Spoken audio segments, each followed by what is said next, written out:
Bonjour. Regardez comment ça a bien séché. Je peux marcher dessus.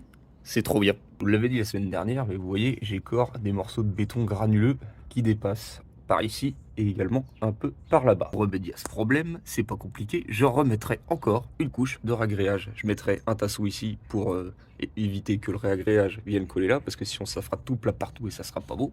Enfin, ça sera surtout pas bon. Mais enfin, bref, je saurai me débrouiller. Pour l'heure, il est temps de s'occuper de ce fameux parterre. Je l'ai aussi dit la semaine dernière, mais je veux refaire des bordures toutes propres tout le long. Et quelque chose avec des angles un peu hexagonales. Quoique, si je fais ça, ça va peut-être venir aussi casser les arrondis que j'ai fait avec les marches. Hein, je me creuse encore la tête, là. Il faut que je réfléchisse encore un petit peu. Dans tous les cas, la première étape, c'est de coffrer. Eh bien, après réflexion, j'ai allié les deux. C'est-à-dire que ici, j'avais du rouleau, normalement qu'on se sert pour délimiter les parterres de fleurs. Et ben moi, je m'en sers pour faire du coffrage. Donc lui sera en arrondi à l'extérieur, tout du long. À l'intérieur, des petites planches de bois avec des angles hexagonales. Un petit peu comme ça, vous voyez. Et pareil pour là-bas. Le tout retenu avec de la terre pour pas que le béton pousse. Et avec des cailloux de ce côté-là pour pas que la terre pousse de ce côté-là, bien évidemment. Et maintenant, on peut le dire, il faut couler le béton. Bien, moi, je vous le dis, on n'est vraiment pas passé loin de la catastrophe. Surtout à ce niveau-là. Parce que là, j'avais pas assez renforcé à ce niveau-là au niveau du maintien pour pousser, parce que le béton, forcément, c'est un peu lourd, donc ça pousse le coffrage. Et là, le coffrage, il commençait à s'ouvrir un petit peu, c'était vraiment le bordel. Et grâce à mon genou et ma main, j'ai réussi à le retenir. J'ai remis tout ce qui avait coulé à côté dedans, plutôt par là, parce que si je remettais par là, forcément, ça continuait de couler. J'ai remis un bout de bois pour caler et j'ai été chercher le gros bastin. Enfin bref, que de péripéties. Si on le voit pas, mais c'est dégueulasse en dessous, parce que là, il doit y avoir plein de béton en dessous, donc faut que j'attende que ça sèche un petit peu, et ensuite que j'enlève puisse enlever ça pour enlever le coffrage, remodeler s'il y a besoin de remodeler, et que je puisse surtout nettoyer toute cette zone-là. Mais dans l'idée, j'ai à peu près ce que je voulais. Souvenez-vous, il y a déjà un petit moment, je vous avais dit que je voulais mettre du bambou ici. C'est une mauvaise idée. Parce que le bambou, ça creuse profond, ça a des grosses racines, c'est chiant à enlever quand tu veux t'en débarrasser.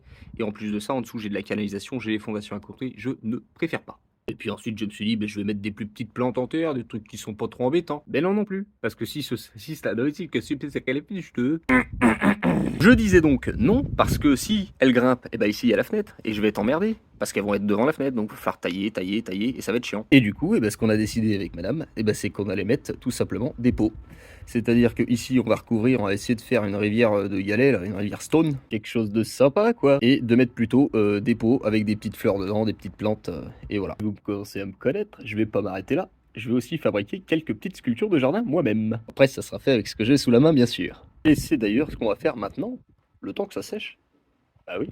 Et pardonnez-moi, je vous ai pas attendu, hein, mais j'ai déjà commencé. Il me restait un petit peu de béton de ma bordure. Du coup, eh ben, dans un coffrage que j'avais déjà, j'en ai coulé avec un trou au milieu.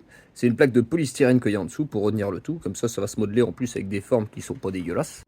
Et puis, bah, je sais pas ce qu'on en fera, hein. Mais on va trouver. J'ai aussi ce morceau de bois que j'aimerais bien utiliser. Mais là, il faudrait complètement le retravailler et voir comment il faut l'agencer. Et là, accrochez-vous, béton, fer et bois, à bras, cadabra. Et là, ça rend plutôt bien. Une boîte de conserve et du béton, ça nous donne une belle petite colonne à la grecque. La plaque que j'ai coulée avec le polystyrène et le trou au milieu, eh bien voilà ce que ça donne. C'est pas mal. Maintenant, il ne reste plus qu'à leur mettre un petit coup de peinture. Après, je pense qu'on sera quitte au niveau des sculptures. Sauf si j'ai d'autres idées.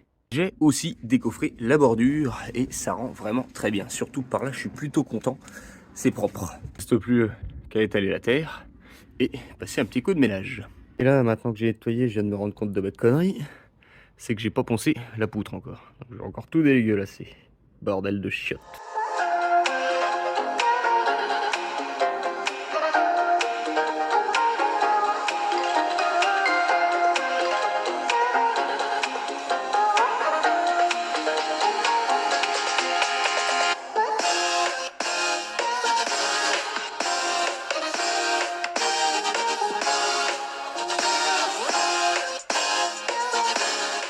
Eh bien ma foi, je m'attendais à ce que ça salisse un peu plus. Mais c'est tant mieux. Et puis la poutre, au moins, elle est toute belle maintenant. Mais dites-moi, est-ce qu'il serait pas temps de commencer un petit peu à faire de l'enduit, là? Et oui, et l'enduit, il est là. Je me suis racheté un nouveau seau pour faire de l'enduit tout propre, quoi, pour éviter qu'il soit pollué par du béton. Maintenant, il faut que je dégage tout le rebord de fenêtre, hein, et puis que je vienne protéger mon bois, parce que ce serait con de le ressalir après l'avoir nettoyé. Ah oui, il faut venir démonter le bardage de la chatière aussi. Eh bien, c'est protégé, ici c'est démonté. Il me reste plus qu'à faire l'enduit. Je vais y aller petit à petit, ça c'est le fond d'un sac qui me restait d'il y a déjà un moment. Le but étant d'en économiser un petit peu, parce que j'ai un peu de surface à faire, et d'en gaspiller le moins possible. Et quand on regarde comme ça, on a presque l'impression que c'est terminé. Mais non, j'ai pas fait en bas. J'ai voulu faire le haut de la poutre avant pour pouvoir enlever le scotch et éviter que ça sèche et puis que ça déchire tout une fois que j'enlève le scotch. Vous avez compris? Et voilà ce que ça donne une fois que le mur est terminé. J'ai volontairement pas fait ici parce qu'il faut que je rebouche tous ces trous là avec du mortier. Il y aura peut-être un coffrage en bois ou je sais pas quoi encore, on verra bien. Et dans l'idée, je suis plutôt satisfait, hein. C'est pas trop mal. Bien évidemment, c'est que la première couche. Il faudra absolument passer une deuxième pour enlever toutes les rainures de parpaing qu'on peut voir. Mais ça aussi, on verra ça plus tard. Et maintenant, enduisons la bordure. Eh bien, mes aïeux, c'est nickel, je suis heureux.